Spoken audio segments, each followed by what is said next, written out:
We are going to burst Canberra's bubble tonight, and we do it with the aid of data we get out of the real world. Now, the Prime Minister is still patting himself on the back for the too little, too late tax cut, thinking that that somehow is going to change the electoral fortunes. And yes, I'm not going to pretend that there aren't things like Newspoll that have said the majority of Australians understand that he needed to blah, blah, blah. But we've got some real reality today that bursts the Canberra bubble of spin. Remember, more than half of the country has little or no knowledge about the too little too late tax cuts because they're still living in a place where 109,000 people lost a full-time job in December, and now the unemployment rate has increased. For a while, both sides of politics have had a number with a 3 in front of it, but now we start to move where we long feared that if unemployment stays above 4 and goes to 4.5%, then it is, well, thousands, tens of thousands of people who are going to start losing their job. In fact, already this month alone, there are 22,000 more people who have joined the unemployment queues. And when you have a look at this graph, this is the number of hours that are worked by Australians, full-time, part-time, casual. You can start to see that that is now inching backwards and starting to take us very close to 2022 levels when the numbers were a scenario that, of course, we changed a government in. Also, underreported tonight are the number of people who are underemployed. They can't get enough work. They can't work enough hours. That is now 6.6%. It's up by almost a full point in just 1 month. December was bad. January now seems that it was continuing the pullback, and we'll find out formally in the next few weeks where we are moving towards the end of this month. Well, on top of all of this, again, the reality that bursts the Canberra bubble, 3,000 jobs at risk in Western Australia because there's a serious threat to the nickel operations of BHP. However, the way that Chalmers was spinning things in the Parliament today deserves some notice and then a comment from yours truly. We saw unemployment tick up to 4.1%, and nobody likes to see that, Mr Speaker, but we need some perspective here. As the member for Parramatta said in his contribution a moment ago, average unemployment under this government is 3.6%. Average unemployment under those opposite, 5.6%, Mr Speaker. Now, of course, those figures are misleading, and the comparison, when you inevitably see it pumped out by either the friendly staff working on the behalf of the Prime Minister's dirt unit in media operations around the country, or the social media that people will be bombarded with in the Dunkley by-election and then most likely a federal election later this year. Marketing in diaries anywhere August, September, October is most likely when they're going to seriously think about doing it.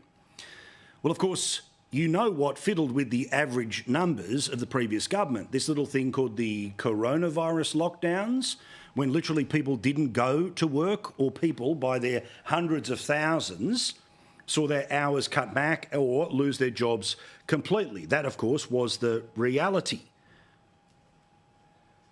Another thing that is absolutely bursting the Canberra bubble of spin that everything is awesome and we have turned a corner for the better continues to be more information about cost of living. Now, the Prime Minister and his Treasurer made a bunch of slippery announcements and promises and changes and lies towards the end of January and through the first 2 weeks of sitting of the federal parliament this year.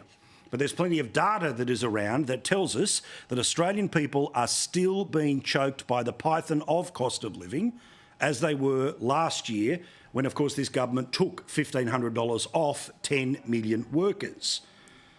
Now, the reality is interest rates are very high compared to where they were when this government took over. Remember, when this government took over, the interest rates were just 0.35 for the cash rate. Commercial rates are always higher. And then by now, it's 4.35. Now, remember when interest rates went up in May before the last election, Grim Jim had this to say about what interest rate increases means. This is a full-blown cost of living crisis on Scott Morrison's watch. When things are going well in the economy, he takes all of the credit. And when times are tough in the economy, he takes none of the responsibility. Well, of course, there's been more than a dozen increases since the sky was falling because of cost of living.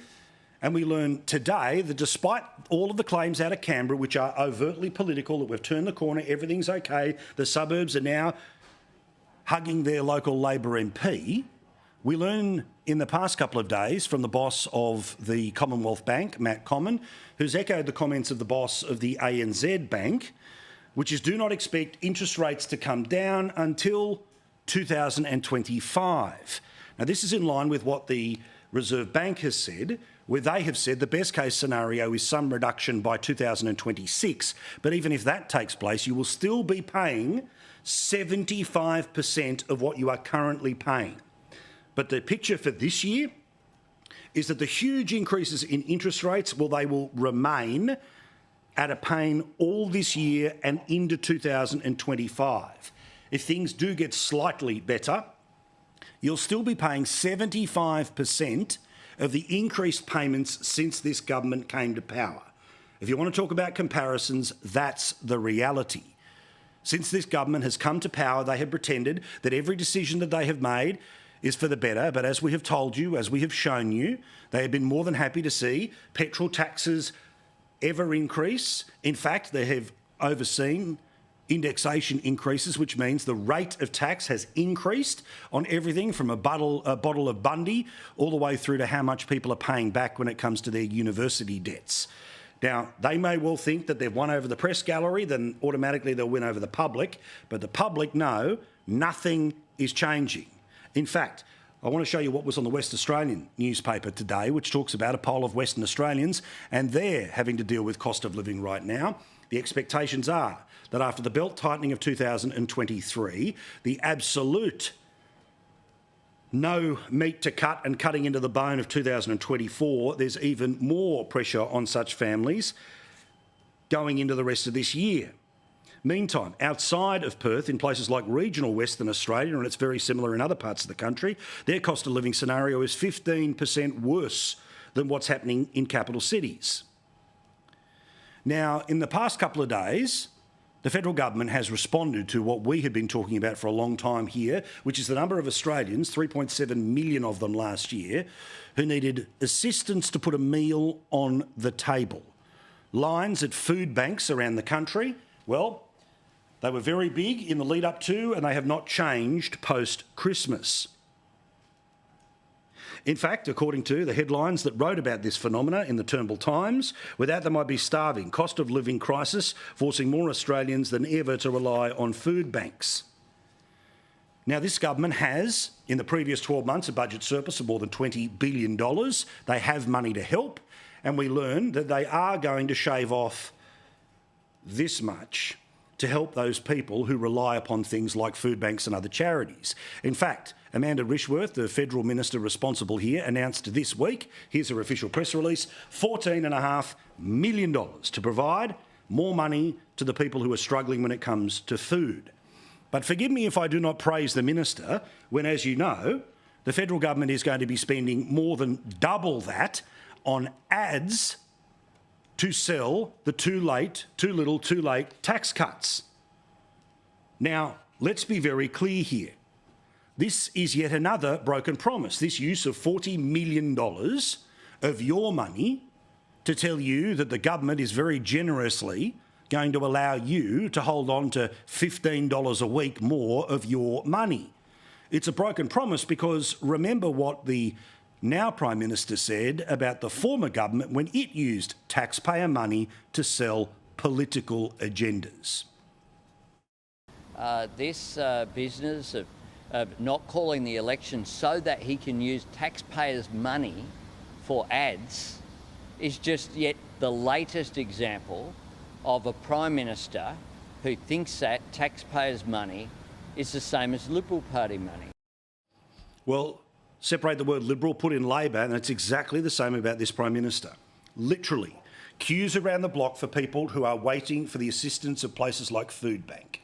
The best they can get in extra funding is $14 million. The federal government plans to spend $40 million trying to convince you that $15 a week is apparently enough to not just put food back on the table, but to be able to pay the higher prices for booze, the higher prices for smokes, the higher prices when you go to the supermarket, the higher prices for rent, the higher prices for paying off your house.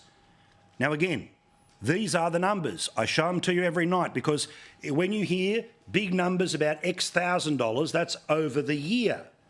But it's just $15, $22, $32 or $41 a week. It's too little, too late.